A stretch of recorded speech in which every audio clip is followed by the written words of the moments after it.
Okay, case 2 जो हमारा है, केस 2 तो क्या है, 50% मोर एयर के साथ है। ठीक है, 50% मोर एयर बोला, इससे पहले जो हमारे पास था वो क्या था, 100% कंबशन का था। ठीक है, यहाँ पर हमको 50% मोर एयर बोल रहा है। और एग्जाम्पल अगेन वही हम लेते हैं CH4 के लिए। CH4 के लिए हमारे पास x की वैल्यू 1, y की वैल्यू 4 और m की वैल्यू 2 आती है। क्लियर है? m की वैल्यू 2 कैसे आती पता है या वापस से बताएं? हाँ सर समझा, x m plus equals y to by x four. Plus y by 4, इस तरह ही हमको निकालना है। ठीक है, ओके, बहुत अच्छे। तो फिर अब क्या करते हैं, इसमें इक्वेशन में हमारा जो जनरल इक्वेशन है उसमें हम पुट करते हैं। जनरल इक्वेशन क्या थी हमारी? जनरल इक्वेशन थी हमारे पास Cx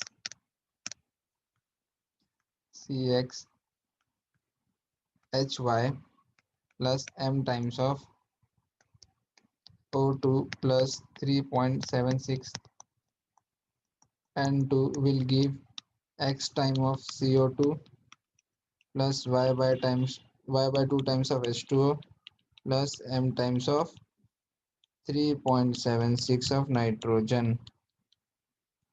ठीक है, ये हमारे पास इक्वेशन है।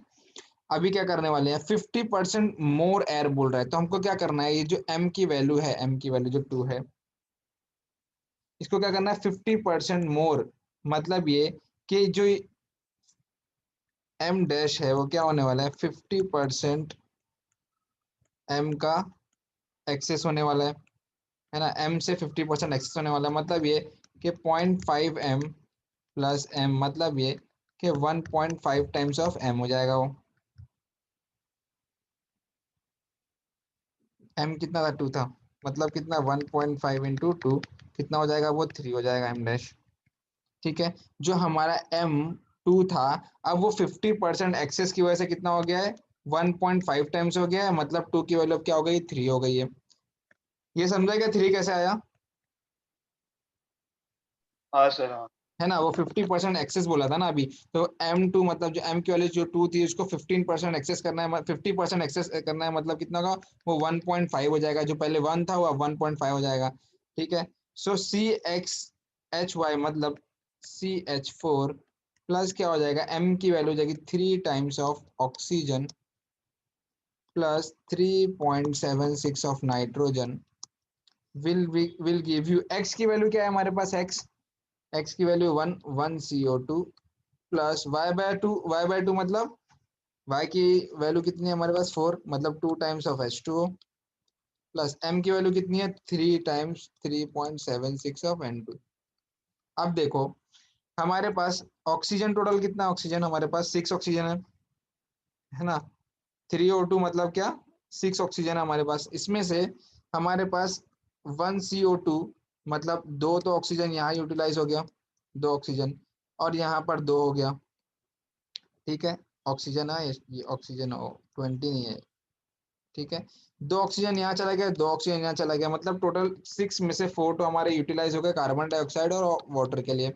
नाइट्रोजन में तो कुछ जा नहीं रहा है, मतलब 2 ऑक्सीजन जो मेरे पास बच रहा है, मतलब प्लस में O2 भी हमारे पास आएगा। और मैंने बोला था कि जब एक्सेस एयर रहेगी तो ऑक्सीजन जो है हमारे पास क्या होता है, एक एक्स्ट्रा ऑक्सीजन हमारे पास रिएक्शन में आएगा एंड प्रोडक्ट में।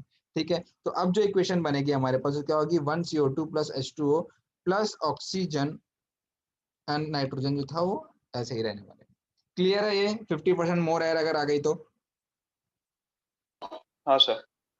ओके, चलो ठीक है। अब क्या है, अब केस 3 जो हमारे पास है, केस 3 वो हम ले लेते हैं कि 50% जो पहले मोर हो रहा था, 50% लेस एयर ले लेते हैं। 50% क्या करेंगे, लेस एयर। एग्जाम्पल वही हम लेते हैं CH4 का। ठीक है, जिसमें x की वैल्यू हमारे पास 1 है, y की वैल्यू 4 है और m की वैल्यू जो आती है वो 2 आती है। ठीक है, बट हमको ये m की वैल्यू 2 कब आती है, जब परफेक्ट कंबशन हमारे पास होता है। अभी हमको बोला 50% लेस एयर है, मतलब ये है कि 50 m डैश जो हमारा बन के आने वाला है m डैश, वो क्या होगा, 50% लेस मतलब 0.5 हो जाएगा ना, 0.5 times m, 0.5 times m, 0.5 times m। Okay, so ये क्या हो जाएगा, 0.5 इंटू 2 मतलब क्या होगा, 1। अब m डैश की वैल्यू क्या हो जाएगी हमारी, 1 हो जाएगी, जो m की वैल्यू 2 थी अब वो क्या हो गई, 1 हो गई, बिकॉज ऑफ 50% लेस एयर। ठीक है, सो हमारी जो इक्वेशन बनकर आएगी वो किस तरह बनकर आएगी, CX HY plus M times of O2 plus 3.76 of N2 will give us X times of carbon dioxide plus Y by 2 times of H2O plus M times of 3.76 of N2। ठीक है, अब देखते हैं इसको वैल्यूज को put करते हैं, हमारे पास इक्वेशन क्या बन के आएगी, CH4 plus 1 oxygen plus 3.76 of nitrogen.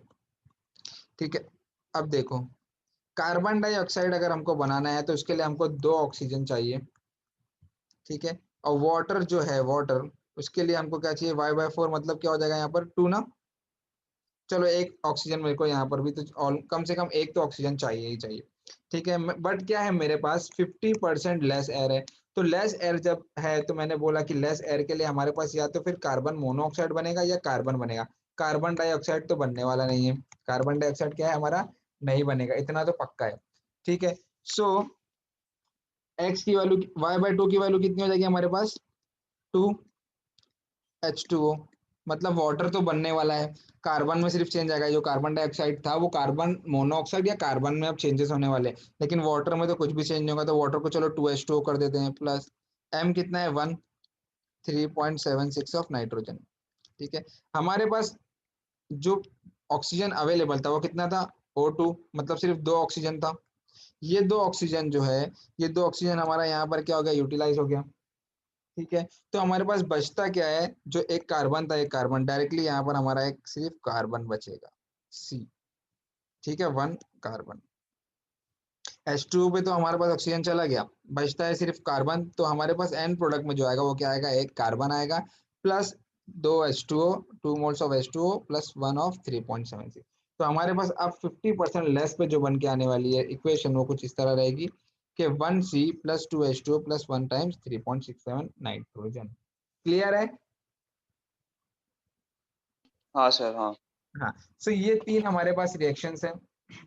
ठीक है, अगर अब मुझको ये 3 जो रिएक्शंस थी, पहली ये 50% मोर के लिए ये थी, और एक हमारे पास जो 100% कंबशन के लिए थी। अब अगर इसमें मुझको सपोज पूछ लिया कि what is air fuel ratio, air fuel ratio क्या है, क्या होगा, तो एयर फ्यूल रेशो क्या होता है, इसका मतलब होता है mass of air to the mass of fuel. ठीक है, अब मास ऑफ एयर क्या है हमारे पास, एयर क्या है हमारे पास, एयर जो है हमारे पास वो क्या है, ये है। ठीक है, ये हमारे पास एयर है, और ये पार्ट जो है ये हमारा क्या है, फ्यूल का पार्ट है।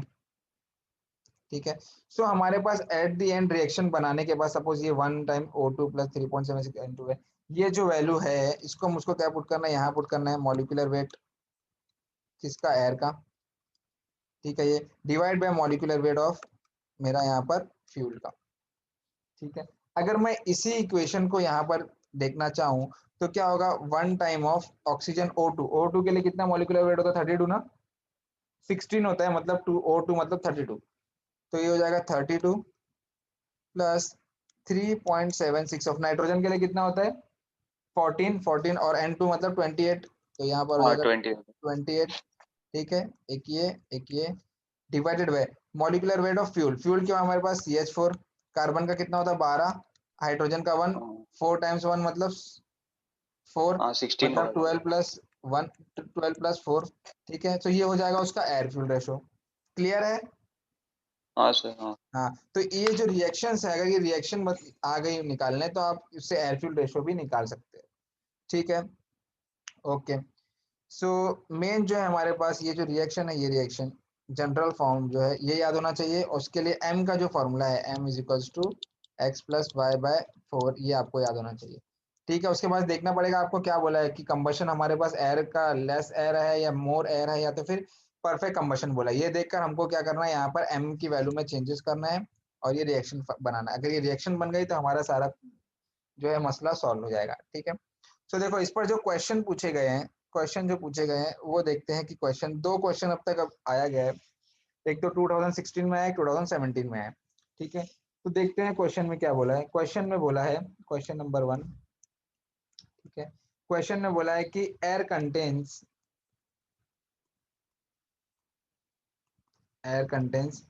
79% ऑफ नाइट्रोजन, ठीक है। और ये जो हमने निकाला है ना यहाँ पर 3.76 नाइट्रोजन, और कहाँ गया,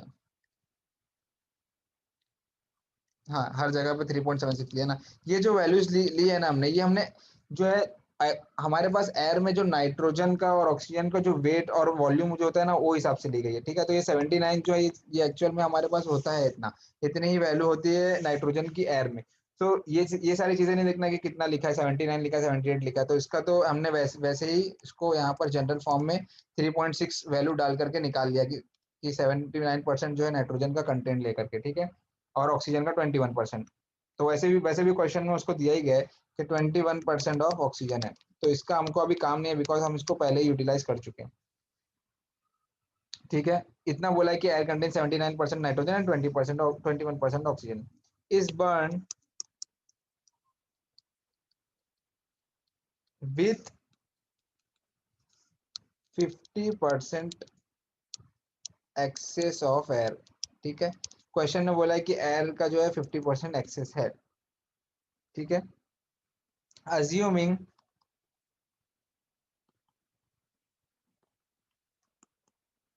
combustion of methane, ठीक है। मीथेन मतलब CH4, अच्छा देखो क्वेश्चन में भी CH4 ही दिया है, ठीक है। The molar percentage of nitrogen in the product, ठीक है। तो जो हमारा प्रोडक्ट आने वाला है उसमें नाइट्रोजन का कितना परसेंटेज होगा वो हम निकालेंगे। तो सबसे पहले देखते हैं, सबसे पहले मैं एक जनरल इक्वेशन लिखने वाला हूँ, CxHy plus m times of O2। अब देखो नाइट्रोजन क्वेश्चन में बोल दिया है तो नाइट्रोजन ले लेते हैं। 3.76 of nitrogen will give x time of carbon dioxide plus y by 2 times of H2O plus 3.76 nitrogen और यहाँ पर m टाइम्स, ठीक है। ये हमको बन कराएगा। अब देखो ये तो हमने इससे पहले अभी बना के देखा कि 50% एक्सेस के लिए मीथेन का क्या बनता है। x की वैल्यू सपोज यहाँ पे मेरी 1 है, y की वैल्यू जो है मेरी वो 4 है, और m की वैल्यू कितनी आती है, 2 आएगी ना, x1 प्लस 5, हाँ हाँ 1 आएगी, एम की वैल्यू 2 है। आएगी, ठीक है। सो एक्सेस जो है 50% एक्सेस बोल रहा है, मतलब क्या होगा, m डैश जो मेरा बनेगा वो कितना होगा, 1.5 टाइम्स n, मतलब 3 हो जाएगा, ठीक है। सो अब जो रिएक्शन बन के आने वाली है वो आएगी CH4 प्लस m मतलब 3 times of oxygen plus 3.76 of nitrogen will give you कितना, x मतलब x की वैल्यू कितनी है हमारे पास, 1 CO2 प्लस y/4 मतलब कितना ऑक्सीजन हो गया, कितना वाटर हो गया, 2 times of H2O plus m की वैल्यू कितनी है हमारे पास यहाँ, 3 times of 3.76 of nitrogen plus, अब देखो एक्सेस एयर अगर बोल रहा है, एक्सेस एयर का मतलब क्या हो गया, हमारे पास एक ऑक्सीजन तो मुझको मिलने वाला है, इतना मुझको पता है, ठीक है। या तो फिर अगर हम यहाँ पे भी देखें तो 6 ऑक्सीजन हमारे पास थे, 2 यहाँ यूटिलाइज हुए, 2 यहाँ यूटिलाइज हुए, मतलब 2 ऑक्सीजन बच रहे हैं, वो इधर आ जाएंगे, ठीक है।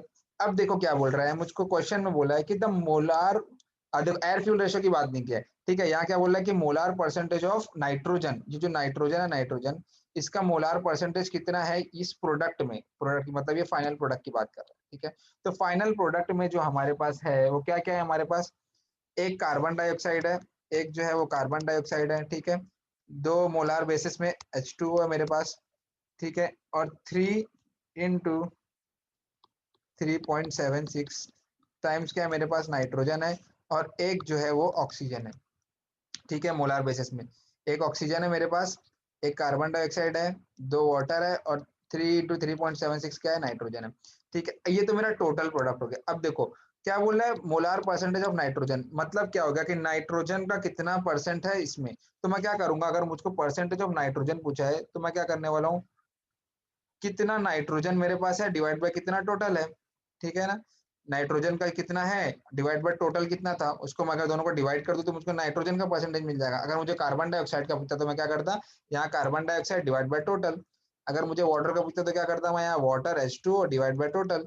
ऑक्सीजन का पूछता तो यहाँ पे ऑक्सीजन डिवाइड बाय टोटल। तो यहाँ नाइट्रोजन का पूछा तो नाइट्रोजन का कितना मोलार परसेंटेज होगा, नाइट्रोजन कितना है मेरे पास, 3 into 3.6, 3 into 3.76 divided by total कितना है मेरे पास, एक carbon dioxide plus 2 water plus 3 into 3.76 ये नाइट्रोजन प्लस एक ऑक्सीजन। क्लियर है? देखो कितना आ रहा है। सर उसको ये मोलर वेट से मल्टीप्लाई नहीं करना पड़ेगा? किसको मोलार वेट से करना है? मतलब 3.3 इंटू 3.76 इंटू N2 का मोलर मतलब इंटू 28। नहीं नहीं नहीं नहीं, मोलार बेसिस पे पूछा है ना हमको। देखो यहाँ पे कितना दिया है, यहाँ 1 दिया है, एक कार्बन डाइऑक्साइड दिया है, 2 वाटर दिया है, 3 इंटू 3.76 नाइट्रोजन दिया है, 1 ऑक्सीजन दिया है, बस बस उतना ही लेना है। ठीक है। Okay sir. हाँ हाँ, मोलार बेस पूछा है ना। सर वो मतलब अभी आपने जब एयर फ्यूल रेशियो निकाला था ना, तभी आपने मतलब मल्टीप्लाई किया था ना? हाँ हाँ, तब मल्टीप्लाई किया था।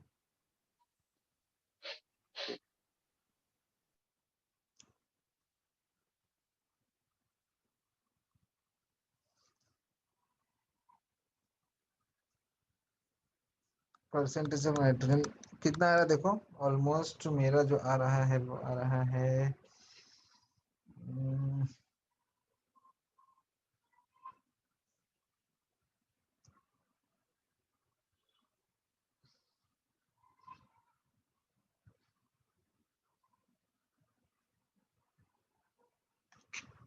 73.82%।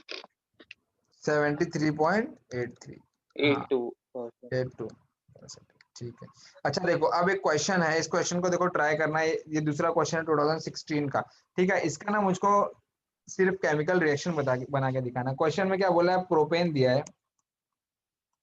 ठीक है, प्रोपेन मतलब C3H8। हाँ क्वेश्चन में ये मुझको दिया है और बोल रहा है कि 10% डिफिसिट ऑक्सीजन है, मतलब लेस। ठीक है, ये दिया गया है। तो पूछ रहा है, अच्छा इतना अगर मुझको दिया तो मुझको केमिकल रिएक्शन बताओ क्या बन के आएगी, मतलब रिएक्शन जो है वो कैसी बन के आएगी वो बताओ मुझको। प्रोपेन है और 10% डिफिशिएंट ऑक्सीजन है, और क्वेश्चन में नाइट्रोजन नहीं बोला है, कुछ भी नाइट्रोजन कहीं नहीं है। सो रिएक्शन बताओ कैसी बन रही है।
सर बट 2 ऑक्सीजन ऐसे ही बच रहे हैं ना, अगर कार्बन मोनोऑक्साइड भी लिया तो?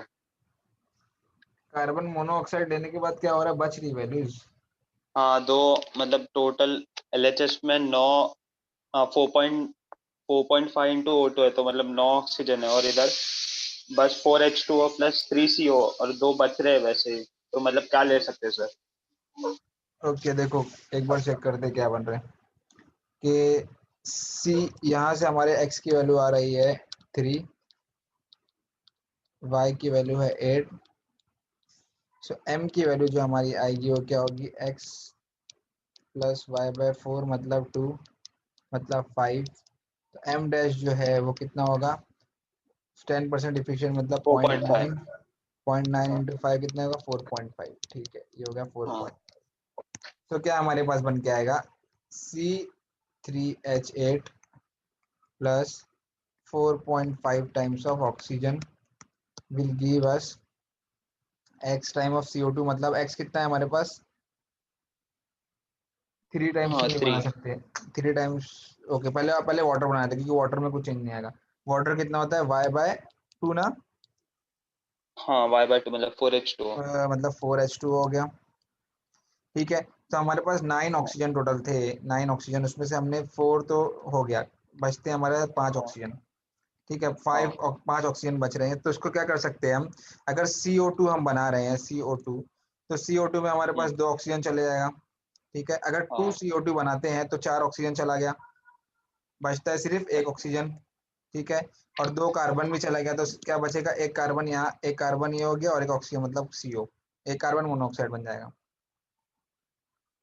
क्लियर है। और देखो मेरे पास कार्बन कितने हैं 3 थे, सर बट वो CO2 मतलब CO2 बनेगा क्या? वो बनेगा ना मतलब क्यों नहीं समझा बनेगा। जैसे सर अभी डेफिसिट में मतलब अगर कम रहेगा तो आपने बोला कि हाँ मतलब तो CO2। एक्स्ट्रा जो हमारे पास CO बन के आ जाएगा ना, कार्बन या कार्बन मोनोऑक्साइड रहेगा डिफिशिएंट में, और अगर हाँ कार्बन हमारे पास ज्यादा है ऑक्सीजन भी इतना है कि कार्बन डाइऑक्साइड बना सकता है तो वो कार्बन डाइऑक्साइड तो बनाएगा, बट एक्स्ट्रा में हमारे पास कार्बन मोनोऑक्साइड या कार्बन भी बन रिलीज हो सकता है बिकॉज डिफिशिएंट है ऑक्सीजन की। ठीक है तो पूरा कार्बन डाइऑक्साइड नहीं बनेगा, अगर कहीं कार्बन डाइऑक्साइड ऐसा है कि बना सकता है उसके बाद भी अगर कार्बन उसके बाद थोड़ा और ऑक्सीजन है और कार्बन है तो कार्बन मोनोऑक्साइड बना देगा वो। ठीक है और अगर एक और अभी ऑक्सीजन रहता हमारे पास, एक और ऑक्सीजन रहता तो ये क्या हो जाता 3 टाइम्स कार्बन डाइऑक्साइड बन जाता। बट क्या होगा ऑक्सीजन की एक डिफिशिएंट हो गई तो एक कार्बन डाइऑक्साइड 2 ही बन पाया, अब जो कार्बन बचा वो कार्बन ऑक्सीजन के साथ मिलाकर कार्बन मोनोऑक्साइड बना दिया।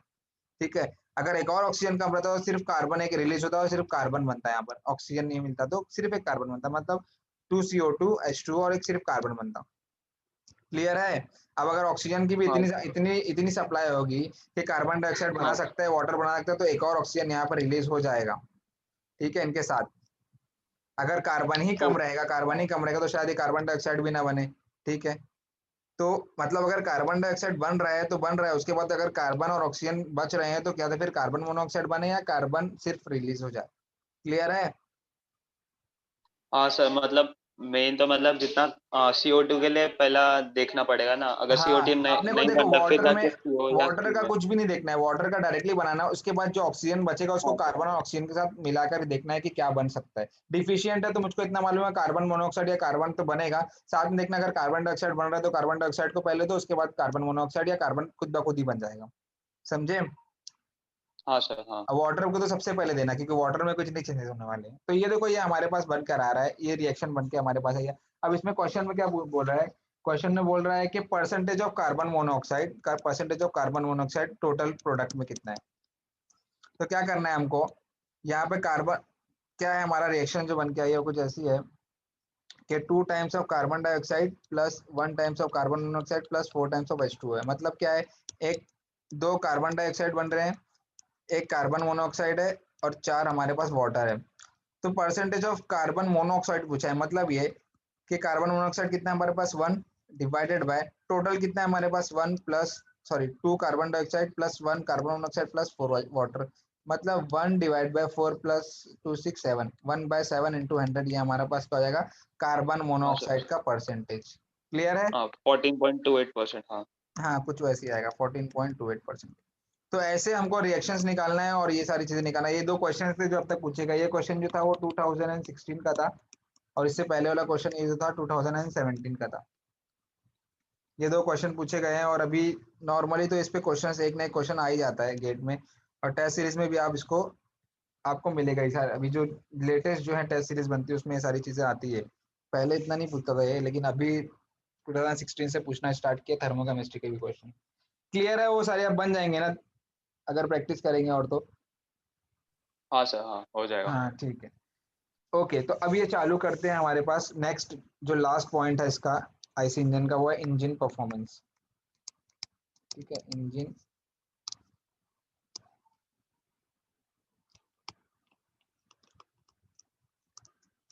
ऐसे क्यों लिख रहा है?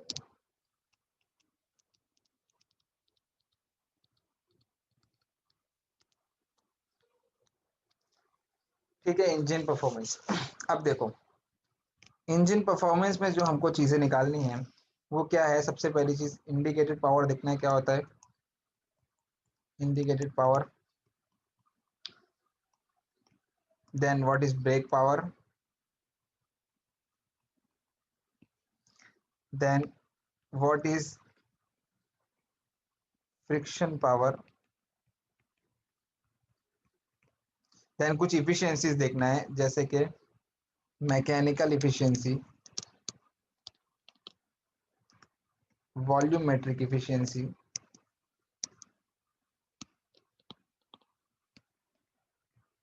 Then indicated thermal efficiency. ठीक है, देन ब्रेक थर्मल इफिशियंसी। ठीक है, ये सारी इफिशियंसीज देखना है। उसके बाद हमको देखना है what is indicated specific fuel consumption and brake specific fuel consumption. ठीक है, ये टर्म्स हमको देखने हैं इंजन परफॉर्मेंस में सारे। इसमें मोस्ट जो है हर एक के फॉर्मूले जो है वो हमको पता होना चाहिए। ठीक है, टर्म्स पता होना चाहिए क्या है और फॉर्मूले पता होना चाहिए। उसके बाद हमारे सारे क्वेश्चन जो है इंजन परफॉर्मेंस पे भी सॉल्व होना स्टार्ट हो जाएंगे। ठीक है, अब देखो होता क्या है।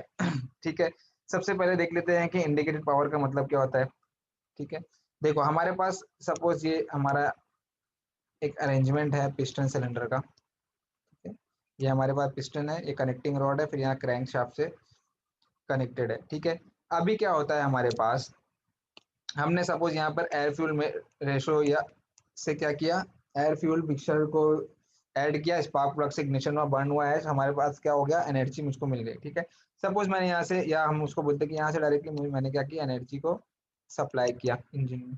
ठीक है, तो ये जो मैंने energy in the form of thermal energy बोलो या हीट के फॉर्म में जो मैंने सप्लाई किया, ये पूरी की पूरी एनर्जी जो है हमारी वो वर्क में कन्वर्ट नहीं होती है।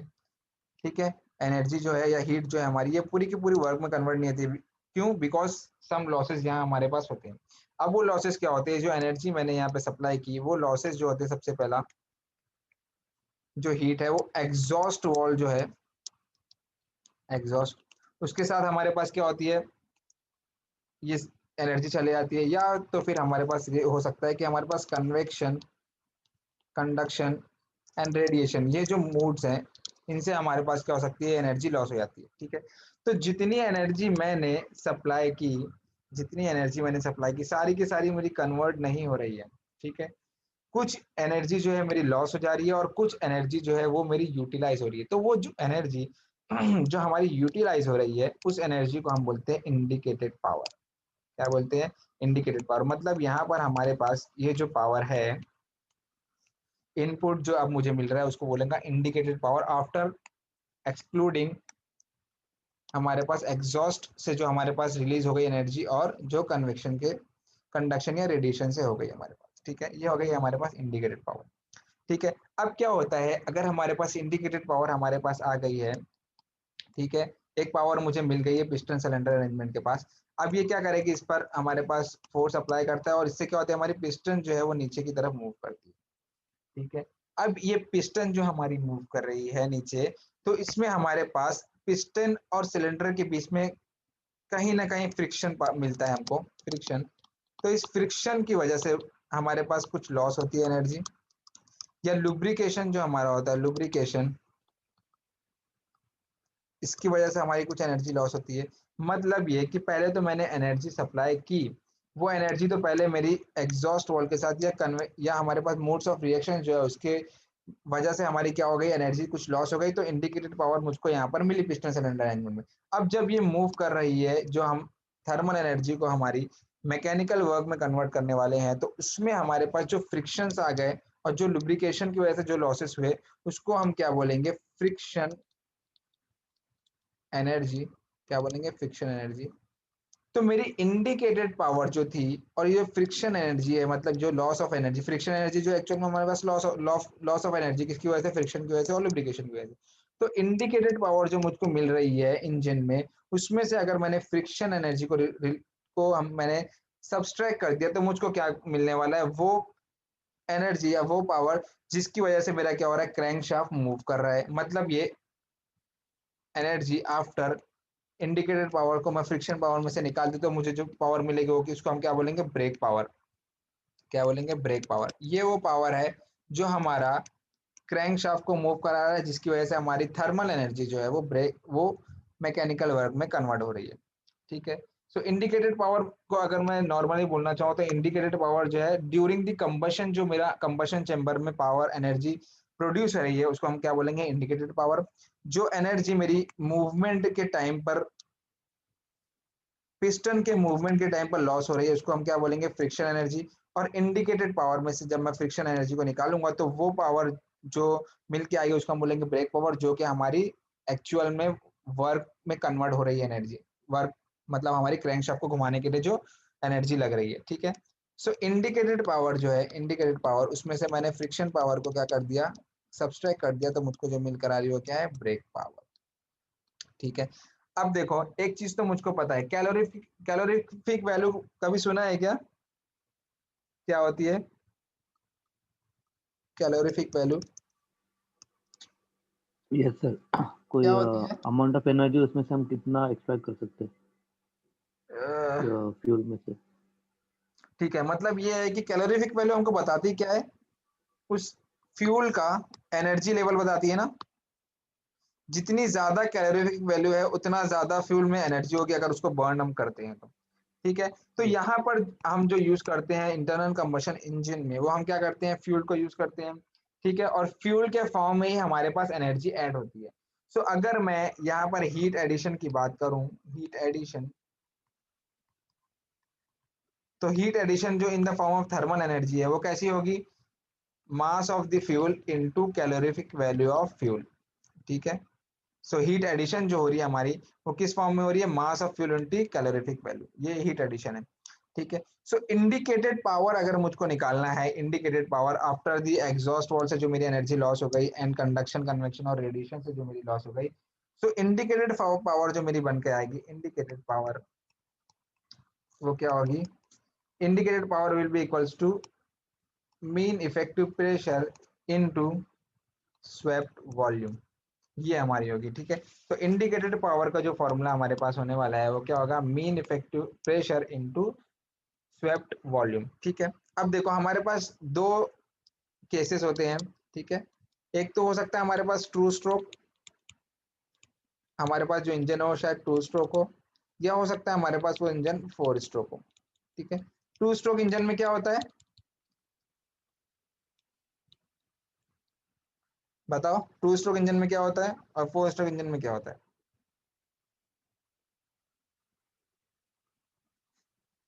मतलब ये बताओ कि टू स्ट्रोक इंजन में एक साइकिल के लिए हमको कितना रिवॉल्यूशन लगाना पड़ता है, और फोर स्ट्रोक में हमको वन साइकिल के लिए कितना रिवॉल्यूशन लगाना पड़ता है क्रैंकशाफ्ट का।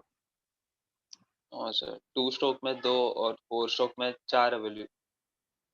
हाँ नहीं, 2 स्ट्रोक में सिंगल रिवॉल्यूशन, 4 स्ट्रोक हाँ, में। मतलब एक साइकिल जो मिलेगा मुझको, एक साइकिल जो मिलने वाला है वो एक रिवॉल्यूशन पर मिल जाएगा। एक रिवॉल्यूशन में मुझको वन वॉल्यूम जो है सक्शन मिल जाएगा। ठीक है। बट फोर स्ट्रोक साइकिल में हमको दो रिवॉल्यूशन करना पड़ेगा, और हर रिवॉल्यूशन में मुझे हाफ वॉल्यूम मिलेगा। ठीक है। तो दो रिवॉल्यूशन में मुझको वन वॉल्यूम मिल जाता है। ठीक है, सक्शन का। ठीक है। जहां पर भी फोर स्ट्रोक इंजन आया, इसका मतलब ये है कि दो रिवॉल्यूशन मुझको लगेंगे वन टोटल वॉल्यूम लेने के लिए, बिकॉज हर रिवॉल्यूशन में मुझको हाफ वॉल्यूम जो है स्ट्रोक का मिलता है। और टू स्ट्रोक इंजन में क्या होता है, एक ही रिवॉल्यूशन में मुझको वन जो 100% वॉल्यूम जो है मुझको मिल जाता है। ठीक है। सो स्वेप अगर मैं इसको चेंज करना चाहूँ, और तो इंडिकेटेड पावर वो पावर जो मुझे कहाँ मिल रही है, कंबशन चैम्बर में जब फ्यूल जो कंबस्ट हो रहा है, तो सारी एग्जॉस्ट गैसेस के साथ जो एनर्जी का उसको हटा करके, एंड जो modes of radiation, convection and conduction है, इससे जो हमारी लॉस हो रही है उनको निकाल करके जो पावर मुझे मिल रही है कंबशन चैम्बर में, उसको बोलूंगा इंडिकेटेड पावर। तो इंडिकेटेड पावर इक्वल्स टू क्या होगा, पीएम, मतलब यहाँ पे पीएम क्या है हमारे पास, वही मीन इफेक्टिव प्रेशर, और वीएस क्या है हमारे पास, स्वेप्ट वॉल्यूम। ठीक है, अब स्वेप्ट वॉल्यूम को मैं क्या कर सकता हूँ, पीएम तो इसको ऐसे रहने देते हैं, स्वेप्ट वॉल्यूम को मैं एल इंटू एरिया कर सकता हूँ। ठीक है, एल क्या है हमारे पास, एल एल जो है हमारे पास है लेंथ ऑफ स्ट्रोक। ठीक है, ये तो हमको पता है, लेंथ ऑफ स्ट्रोक है, और ए जो है हमारे पास एरिया है। ठीक है, अब देखो ये हो गया किसमें, in the form of joule, अगर हमको जूल में इंडिकेटेड पावर पूछा तो। अब अगर मुझे ऐसा बोल दिया कि नहीं भैया मुझको वॉट में चाहिए, तो वॉट में किस तरह हम फाइंड आउट करेंगे, indicated power will be equals to P M into L into A into n dash divided by 60। अब ये एन क्या है हमारा, ये एन जो है हमारा वो क्या है, स्पीड है इन रिवॉल्यूशन पर मिनट। ठीक है, ये 60 से डिवाइड कर दिया तो मैंने सेकंड में कन्वर्ट हो गया वो, अब ये जो है वो मेरा जूल पर सेकंड हो जाएगा, मतलब वैट में चेंज हो गया। ठीक है, सो इंडिकेटेड पावर का जो फॉर्मूला है हमारे पास वो क्या है, indicated power is equals to P L, जहाँ पी जो हमारे पास क्या है, हमारे पास प्रेशर है, मीन इफेक्टिव प्रेशर, एल जो है length of stroke, A area, and number of revolution divide by 60 in watts में। अब अगर उसको मुझको जूल में पूछा है तो मुझे ये जो एन बाय 60 का टर्म है इसको हटाना पड़ेगा, P M into L into A, ये हमारे पास इंडिकेटेड पावर हो जाएगा। ठीक है, ये किसके लिए है, अगर मुझको सिर्फ सिंगल सिलेंडर बोला है तो, हमारे पास अगर सिंगल सिलेंडर है तो, अगर हमारे पास एन नंबर ऑफ सिलेंडर हो गए तो क्या, एन नंबर ऑफ सिलेंडर हो गए तो मुझको नंबर ऑफ सिलेंडर मतलब के से मल्टीप्लाई करना पड़ेगा, के यहाँ पे क्या हो जाएगा, number of cylinder. In short में अगर मैं बोलूं तो मेरे पास इंडिकेटेड पावर का जो जनरल फॉर्मूला होगा वो होगा P M into L into A into N divided by 60 into K. ये किसके लिए होगा मेरे पास, 2 स्ट्रोक के लिए। अगर वही 4 स्ट्रोक के लिए होगा तो क्या हो जाएगा, 4 स्ट्रोक के लिए जो मेरे पास बन के आएगा वो आएगा indicated power equals to P M into length into area into N divided by, N जो है वो एन बाय 2 होगा, मतलब 2 इंटू 60 120 हो जाएगा, इंटू के। ये हमारे पास है 4 स्ट्रोक के लिए। ठीक है, अब देखो अगर मुझको, अब इसी में देखते हैं, अगर मुझको सिंगल सिलेंडर बोला तो ये के की वैल्यू यहाँ पे 1 हो जाएगी। ठीक है, अब अगर इसमें मुझको जूल पूछा तो मैं ये चीज निकाल लूंगा, तो मेरे पास कितना आएगा, P M into L into A, ये फॉर्म बन के आएगा। वॉट में पूछा तो एन बाय 60 से मैं मल्टीप्लाई कर दूंगा।